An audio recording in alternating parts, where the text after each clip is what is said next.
বুধবার দুপুরে পররাষ্ট্র মন্ত্রণালয়ে উপস্থিত হন বাংলাদেশে নিযুক্ত ভারতীয় হাইকমিশনার দীনেশ ত্রিবেদী। পররাষ্ট্রমন্ত্রী ড খলিলুর রহমানের সঙ্গে বৈঠক করেন তিনি। পরে সংবাদ সম্মেলনে বৈঠকের কৌতূহল আর দ্বিপাক্ষিক আলোচনার কেন্দ্রবিন্দুতে চলে আসে প্রধানমন্ত্রীর সম্ভাব্য ভারত সফর প্রসঙ্গ। ভারতীয় হাইকমিশনার স্পষ্ট করেই জানান, দুদেশের সম্পর্ককে নতুন উচ্চতায় নিতে প্রধানমন্ত্রী তারেক রহমানের ভারত সফরের দিকে সাগ্রহে তাকিয়ে আছে দিল্লি, যার মধ্য দিয়ে সমাধান হতে পারে নানা সমস্যার। আমাদের দিক থেকে আমি আপনাদের নিশ্চিত করে বলতে পারি, আমরা বাংলাদেশের প্রধানমন্ত্রীর ভারত সফরের জন্য অধীর আগ্রহে অপেক্ষা করছি। আমি নিশ্চিত অদূর ভবিষ্যতে এটি ঘটবে। আমরা অত্যন্ত আশাবাদী এবং আমরা সবাই এর জন্য অপেক্ষায় আছি।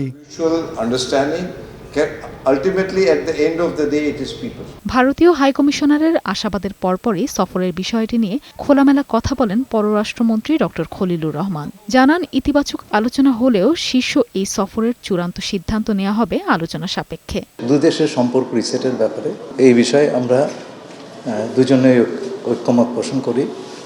আগামীতে আমাদের দুই দেশের সম্পর্ক পারস্পরিক স্বার্থ সামনে রেখে আমরা এগিয়ে নিয়ে যাব। প্রধানমন্ত্রীর আমন্ত্রণ বিষয়ে আপনি বলেছেন, আমরা সেটা এখন রিভিউ করছি এবং আমরা এ বিষয়ে একটা সিদ্ধান্ত নেব। একই সাথে দুই দেশের স্বার্থ ও সার্বভৌমত্ব রক্ষা করে এগিয়ে যাবে দ্বিপাক্ষিক সম্পর্ক। এদিকে কেবল ভারত নয়, ওয়াশিংটনের সাথেও বিভিন্ন ইস্যুতে আলোচনার কথা জানান পররাষ্ট্রমন্ত্রী।